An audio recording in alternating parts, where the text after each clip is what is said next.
Hi friends, welcome to Vaijayanthi kitchen. நம்ம கிச்சன்ல இன்னைக்கு ஒரு சூப்பரான சிம்பிளான நாட்டுக்கோழி லஞ்ச் மெனு தான் பார்க்க போறோம். நல்லா கமகமன்னு நாட்டுக்கோழி குழம்பு வச்சிட்டு அதிலே இருக்கிற கறியை எடுத்து நம்ம இன்னைக்கு ஃப்ரை பண்ண போறோம். ரொம்ப சிம்பிளா முடியும். நம்ம கொஞ்சம் சிக்கன்லயே இதை செஞ்சிரலாம். ரொம்ப ஈஸியாவும் செஞ்சிரலாம். ஸ்பைசியான ரொம்ப டேஸ்டியான நாட்டுக்கோழி வறுவல், முட்டை வறுவல், ரசம் இதெல்லாம் நம்ம செய்ய போகிறோம் இன்றைக்கி. இந்த வீடியோவை பார்க்குறதுக்கு முன்னாடி ஒரு சின்ன ரெக்வெஸ்ட் ஃப்ரெண்ட்ஸ், நம்மளோட சேனலை இப்போ தான் ஃபஸ்ட் டைம் பார்க்குறீங்கன்னா சப்ஸ்கிரைப் பண்ணுங்கள். சப்ஸ்கிரைப் பண்ணிவிட்டு பக்கத்தில் இருக்கிற பெல் சிம்பிளையும் அழுத்தி விட்டுருங்க. அப்போ தான் நான் போடுற நோட்டிஃபிகேஷன் உங்களுக்கு உடனுக்குடனே வரும். வாங்க இப்போ எப்படி செய்கிறதுன்னு பார்க்கலாம். நாட்டுக்கோழி சிக்கன் வந்து நான் 750 கிராம் எடுத்துருக்கிறேன். இது வந்து நல்லா சின்ன சின்ன பீஸாக தான் கட் பண்ணி வச்சுருக்கிறேன். நல்லா க்ளீன் பண்ணி தண்ணி இல்லாமல் எடுத்து வச்சுக்கோங்க.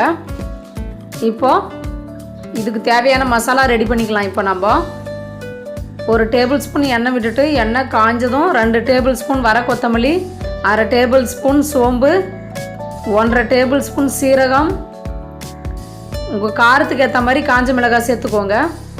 ஒரு 4-5 சின்ன துண்டு பட்டை, 3 கிராம்பு, ஒரு ஏலக்காய் இதெல்லாம் சேர்த்துட்டு நல்லா நம்ம வாசம் வர வரைக்கும் நம்ம வறுத்துக்கலாம்.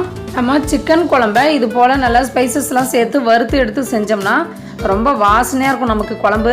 கூடவே ஒரு டேபிள் ஸ்பூன் கசகசாவும் சேர்த்துக்கோங்க. சேர்த்துட்டு நல்லா மிக்ஸ் பண்ணி விட்டுறலாம். நல்லா வாசம் வருது, கலரும் சேஞ்ச் ஆகிடுச்சு பாருங்கள். இந்த ஸ்டேஜில் நம்ம ஆஃப் பண்ணிக்கலாம். ஆஃப் பண்ணிவிட்டு ஒரு பிளேட்டில் இதை மாற்றிக்கலாம். நம்ம இப்போ அதே கடாயில் ஒரு டேபிள் ஸ்பூன் எண்ணெய் விட்டுருங்க. நம்ம வெங்காயம் தக்காளிலாம் வதக்க போகிறோம். 1/2 டேபிள் ஸ்பூன் மிளகு சேர்த்துக்கோங்க. சேர்த்துட்டு நல்லா 2 டேபிள் ஸ்பூன் போல் இஞ்சி எடுத்துருக்கிறேன் கட் பண்ணி. சின்ன வெங்காயம் ஒரு 150 கிராம் இருக்கும். பூண்டு வந்து ஒரு முழு பூண்டு சேர்த்துருக்குறேன். இது ரெண்டுத்தையும் சேர்த்துட்டு மிக்ஸ் பண்ணிடலாம். சின்ன வெங்காயம் சேர்த்தா நமக்கு குழம்பு வந்து நல்லாயிருக்கும். அப்படி இல்லைன்னா நம்ம பெரிய வெங்காயம் கூட சேர்த்துக்கலாம். நல்லா ஒரு நிமிஷம் இந்த அளவுக்கு வதங்கினதும் நம்ம தக்காளி சேர்த்துக்கலாம். ஒரு பெரிய சைஸ் தக்காளி நான் சேர்த்துருக்குறேன். மீடியம் சைஸாக இருந்தால் 2 சேர்த்துக்கோங்க. இப்போ தேங்காய் வந்து ஒரு சின்ன மூடி தேங்காய் அளவு சேர்த்துருக்குறேன். 100 கிராமுக்கும் கம்மியாகவே இருக்கும். அந்த அளவு தேங்காய் சேர்த்துட்டு மிக்ஸ் பண்ணி விட்டுடலாம். இப்போது இந்த தேங்காய் தக்காளி இதெல்லாம் ஒரு 2 நிமிஷம் நமக்கு நல்லா வேகட்டும். இந்த அளவுக்கு நல்லா வெந்துருச்சு பாருங்கள். இப்போ நம்ம ஆஃப் பண்ணிக்கலாம். அடுத்து நம்ம சிக்கனை தாளித்து விட்டுடலாம். அதுக்கு ஒரு ஃபேன் வச்சுக்கோங்க. அதில் ஒரு 3 to 4 டேபிள் ஸ்பூன் கடலை எண்ணெய் சேர்த்துருக்குறேன். சேர்த்துட்டு ஒரு பிரிஞ்சி இலை, ஒரு பெரிய வெங்காயம் நல்லா பொடிசாக கட் பண்ணி வச்சுக்கிறேன், அதை சேர்த்துக்கலாம். நல்லா ஃப்ரெஷ்ஷான கருவேப்பிலை கொஞ்சம் சேர்த்துக்கோங்க. சேர்த்துட்டு வெங்காயம் வந்து நல்லா நமக்கு கலர் வரட்டும், அது வரைக்கும் நம்ம வதக்கிக்கலாம். ஒரு பச்சை மிளகாய் சேர்த்துக்கோங்க. இது போல் 2ஆக கட் பண்ணி சேர்த்துக்கோங்க. பச்சை மிளகாய் வந்து நம்ம முழுசாக சேர்த்தோம்னா நமக்கு எண்ணெய் வந்து தெறிக்கும். அதனால் நம்ம இது போல் பாதியாக கட் பண்ணி தான் சேர்க்கணும் எப்போவுமே. வெங்காயம் நல்லா வதங்கினதும் நம்ம சிக்கனை சேர்த்துக்கலாம். சிக்கன் வந்து 1/2 கிலோவுக்கும் கொஞ்சம் அதிகமாக இருக்கும், அவ்வளோதான். இதிலே நம்ம இன்றைக்கி குழம்பு வறுவல் எல்லாமே செய்ய போகிறோம். வறுத்து அரைத்த நாட்டுக்கோழி குழம்பு நம்ம குக்கரில் கூட செய்யலாம். நான் வந்து சின்ன பீஸாக தான் எடுத்துருக்கிறேன். அதனால் நான் இது போல் ஒரு பாத்திரத்துலேயே நல்லா வேக வச்சுக்க போகிறேன். உங்களுக்கு விருப்பமாக இருந்தால் நீங்கள் குக்கரில் கூட செஞ்சுக்கலாம். இப்போ சிக்கன்லாம் சேர்த்துட்டு நல்லா மிக்ஸ் பண்ணி விட்டுடலாம் எண்ணெயில் ஒரு நிமிஷம். எண்ணெயில் கொஞ்ச நேரம் சிக்கன் வதக்கினாதான் ரொம்ப டேஸ்ட்டாக இருக்கும் நமக்கு. அதனால் நீங்கள் உடனே தண்ணி ஊற்றி வேக வச்சிடாதீங்க. இது போல் ஒரு 2 நிமிஷமாவது நம்ம வதக்கிட்டு அதுக்கப்புறம் தண்ணியை ஆட் பண்ணிக்கலாம். இப்போது 1/2 டீஸ்பூன் மஞ்சள் பொடி சேர்த்துக்கோங்க. சேர்த்துட்டு நல்லா மிக்ஸ் பண்ணி விட்டுடலாம். நல்லா மிக்ஸ் பண்ணி விட்டுட்டு ஒரு 5 நிமிஷம் நம்ம மூடி வச்சு குக் பண்ணிக்கலாம். நல்லா தண்ணி விட்டு நமக்கு வேகும். அதுக்குள்ளார நம்ம தனியா சீரகம் இதெல்லாம் வறுத்து வச்சுருந்தோம்ல, மிளகாலாம் நம்ம ஃபஸ்ட்டு இதை கிரைண்ட் பண்ணிவிட்டு அது கூடவே வெங்காயம் தக்காளி வதக்கணும்ல, அதையும் சேர்த்து நல்லா மிக்சியில் போட்டு எடுத்துகிட்டு வந்துடலாம். பாருங்கள், சிக்கன் நமக்கு நல்லா தண்ணி விட்டு வெந்து எண்ணெய் பிரிஞ்சிருக்குது.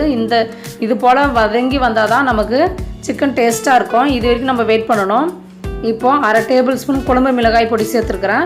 இது வந்து உங்கள் ஆப்ஷனல் தான். நம்ம ஏற்கனவே மிளகாய் சேர்த்துருக்குறோம். அதே காரம் போதுன்னா நீங்கள் சேர்க்க தேவையில்லை. நான் வந்து 1/2 டேபிள் ஸ்பூன் மட்டும் சேர்த்துக்கிறேன்.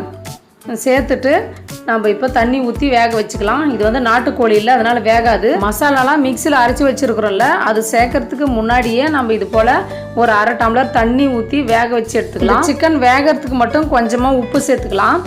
சேர்த்துட்டு அதுக்கப்புறம் நம்ம மூடி வச்சு வேக வச்சுக்கலாம் கொஞ்ச நேரம்.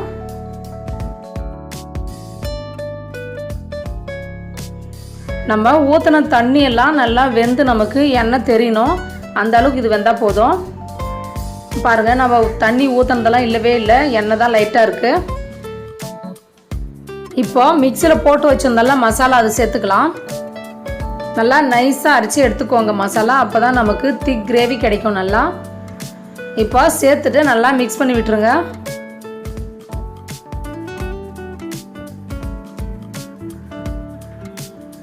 ஒரு நிமிஷம் நல்லா மிக்ஸ் பண்ணி விட்டுட்டு நம்ம மிக்ஸி கழுவுன தண்ணியும் சேர்த்துக்கின்னு தேவையான அளவு தண்ணியும் சேர்த்துக்கலாம். நான் வந்து 2 டம்ளர் தண்ணி சேர்த்துருக்குறேன். உங்களுக்கு எவ்வளோ கிரேவி தேவையோ அந்த அளவுக்கு நீங்கள் சேர்த்துக்கோங்க. இப்போ இந்த கிரேவிக்கு தேவையான அளவு உப்பு சேர்த்துக்கோங்க. நம்ம ஏற்கனவே கறி வதக்கக்குள்ளே சேர்த்துருக்கோம், அதனால் பார்த்து சேர்த்துக்கோங்க. கொஞ்சமாக சேர்த்துட்டு நல்லா மிக்ஸ் பண்ணி விட்டுட்டு நம்ம நல்லா கொதிக்க வச்சுக்கலாம் மூடி போட்டு. நாட்டுக்கோழி குழம்பு வந்து ரொம்ப தண்ணியாகவும் இருக்கக்கூடாது, திக்காகவும் இருக்கக்கூடாது, இந்த அளவுக்கு வச்சுக்கோங்க. இப்போ மூடி போட்டு நம்ம நல்லா வேக வச்சுக்கலாம் ஒரு 5 நிமிஷம். இது போல் இடையில் எடுத்து மிக்ஸ் பண்ணி விட்டுருங்க, இல்லைனா அடி பிடிச்சிரும். நமக்கு எண்ணெய் பிரிஞ்சு நல்லா கிரேவியாக வரணும், அது வரைக்கும் நம்ம கொதிக்க வச்சுக்கலாம். ஒரு 10 to 15 நிமிஷம் ஆயிருக்கும். நல்லா எண்ணெய் பிரிஞ்சு சூப்பராக நமக்கு நாட்டுக்கோழி குழம்பு கமகமன்னு வாசனையோடு ரெடி ஆயிடுச்சு பாருங்கள். ரொம்ப திக்காகவும் இல்லாமல் தண்ணி போல் இல்லாமல் இது போல் இருக்கணும் நமக்கு குழம்பு. அப்போ தான் நமக்கு சாதத்தில் ஊற்றி சாப்பிடக்குள்ள கரெக்டாக இருக்கும். சூப்பராக செம்ம வாசனையாக நமக்கு டேஸ்டியான குழம்பு ரெடி ஆயிடுச்சு. கூடவே கொத்தமல்லி தலையும் போட்டு நம்ம ஆஃப் பண்ணிடலாம். எப்பவுமே ஒரே மாதிரி சிக்கன் குழம்பு செய்யாமல் நாட்டுக்கோழி இது போல் வறுத்து அரைச்சி செஞ்சு பாருங்கள், டேஸ்ட்டு சூப்பராக இருக்கும், அட்டகாசமாக இருக்கும். இப்போது இந்த கறியில் நம்ம எடுத்துடலாம்.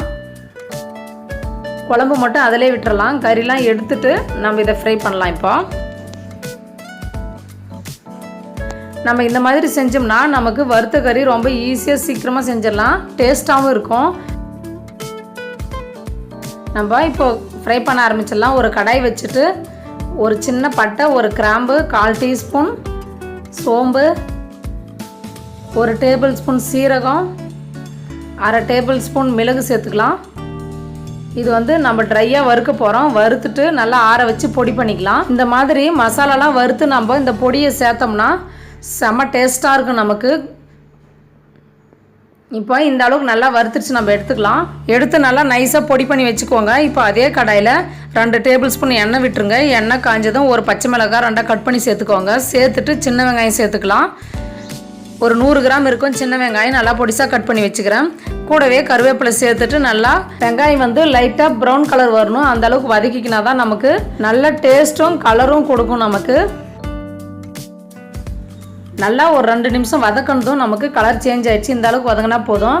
இப்போ 1/2 டேபிள் ஸ்பூன் இஞ்சி பூண்டு பேஸ்ட்டு சேர்த்துக்கலாம். சேர்த்துட்டு இதோட பச்சை ஸ்மெல் போகிற வரைக்கும் நம்ம வதக்கிக்கலாம். இப்போ சிக்கன் சேர்த்துக்கலாம். நம்ம எடுத்து வச்சுருந்தோம்ல அந்த சிக்கனு,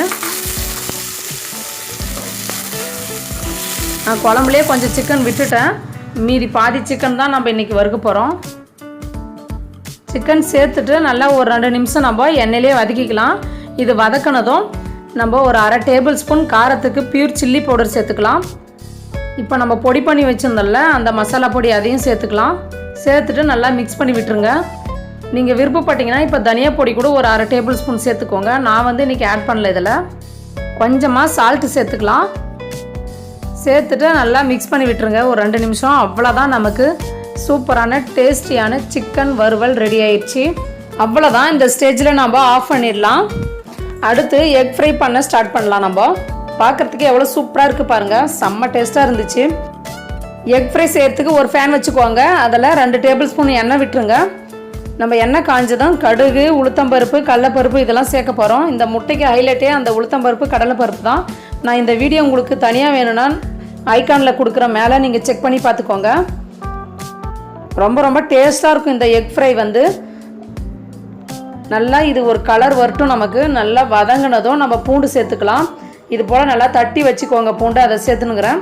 நல்லா பெரிய சைஸ் வெங்காயம் நல்லா பொடிசாக கட் பண்ணி வச்சுக்கிறேன், அதை சேர்த்துக்கலாம். சின்ன வெங்காயம் சேர்த்தா இன்னுமே டேஸ்ட்டாக இருக்கும். வெங்காயம் வந்து லைட்டாக வதங்கட்டும் நமக்கு கொஞ்ச நேரம். இப்போ கருவேப்பிலையும் சேர்த்துட்டு நல்லா மிக்ஸ் பண்ணி விட்டுருங்க. வெங்காயம் லைட்டாக வதங்கினதும் நம்ம இது காரத்துக்கு பியூர் சில்லி பவுடர் ஒரு 1/2 டேபிள் ஸ்பூன் சேர்த்துக்கலாம். தேவையான அளவு உப்பு சேர்த்துக்கோங்க.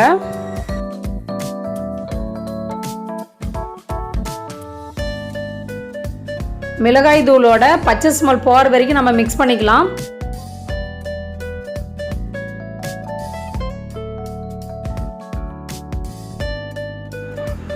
நான் வந்து 3 முட்டை எடுத்து வேக வச்சு கட் பண்ணி வச்சுருக்கிறேன். உங்களுக்கு எந்த அளவுக்கு தேவையோ முட்டை அந்த அளவுக்கு எடுத்துக்கோங்க. அதுக்கு தகுந்த மாதிரி காரம் உப்புலாம் சேர்த்துக்கலாம். முட்டையை சேர்த்துட்டு நல்லா மெல்லமாக இது போல் மிக்ஸ் பண்ணி விடுங்க.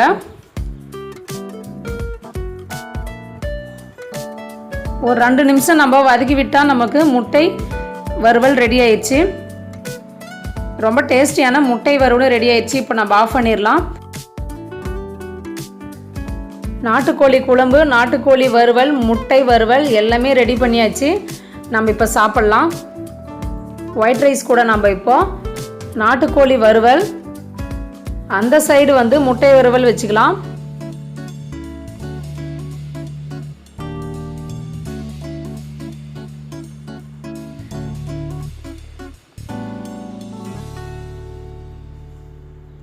கூடவே ரசம். இப்போ நாட்டுக்கோழி குழம்பு ஊற்றிக்கலாம். அவ்வளோதான், நமக்கு சூப்பரான ஒரு சிம்பிளான நாட்டுக்கோழி குழம்பு, நாட்டுக்கோழி வறுவல், முட்டை ஃப்ரை, ரசம் சூப்பராக லஞ்ச் மெனு ரெடி ஆயிடுச்சு. நீங்களும் இதே போல் சிம்பிளாக செஞ்சு பார்த்துட்டு கமெண்ட் பண்ணுங்கள். இந்த ரெசிபி உங்களுக்கு பிடிச்சிருந்துச்சுன்னா மறக்காமல் வைஜெயந்தி கிச்சனை லைக் பண்ணுங்கள், ஷேர் பண்ணுங்கள், சப்ஸ்கிரைப் பண்ணுங்கள். தேங்க்யூ.